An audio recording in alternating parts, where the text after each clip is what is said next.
Ассалаумағалейкум баршаңызға. Біз 1465 ресторанында Түркістан қаласындамыз. Біздің хит болып отқан заман тағамы 1465 Түркістанда. Бірге дәмін көрейік.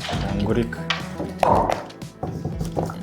Достарына несін қарасаңдар, составын. Нұрбол деген бауырымыз 1465 ресторанның иесі. Көпшіліктің сұранысы бойынша біз Түркістанда заман тағамы сіздермен бірге дәмін көреміз.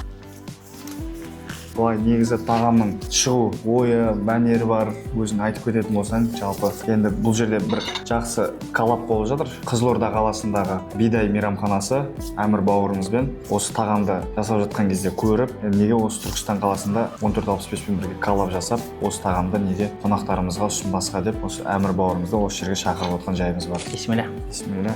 Енді жалпы құрамын айта кетсең өзің. Құрамы бұл жақта сиырдың сирағы, жүгері, күріш, нан және де жұмыртқа, одан бөлек осылайынан жылқының үзіліп тұрған еттері достар қараңыздар. Соусқа батырамыз.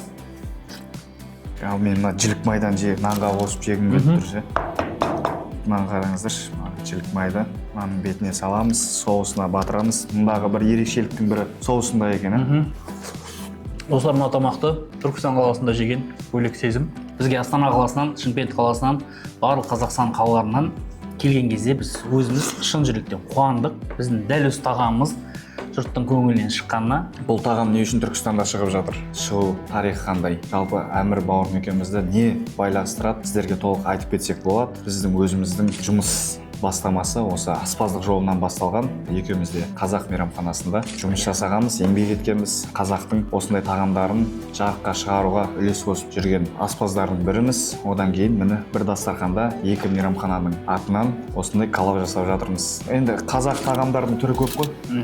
Қазақ тағамдарының түрі көп. 2000-ға жуық түрі бар. Жарық шыққан 200-ге жуық түрлі қазақ тағамдар бар. Жалпы бұл тағамның миссиясы бұрынғы қалып кеткен тағам деуге келмейді, бірақ атына зат сай, заманға лайық ингредиенттер бар. Жалпы барлық нәрселер заманға лайық болып тұр. Сондықтан да заман. Бұл жерде барлығы халал өнім, өзіміздің қазақи тағамдар. Әмір бауырым мына тамақты өзің бөлісіп, коллаб болсын деп өзің келісіміңді беріп, осы Түркістанның мейрамханамызға келіп, қонақтарымызға ұсынып жатқанға мыңда бір алғыс. Жалпы бұл жерде жан-жақтағы қалаларда сұрап жатқан қонақтарымызды осы мейрамханада біздің тамақтарымыз бар деген дүниеде шығып жатқан тағам. Сіздерді мейрамханамыздың төрінде күтеміз. 1465 Түркістан қаласы заман тағамы.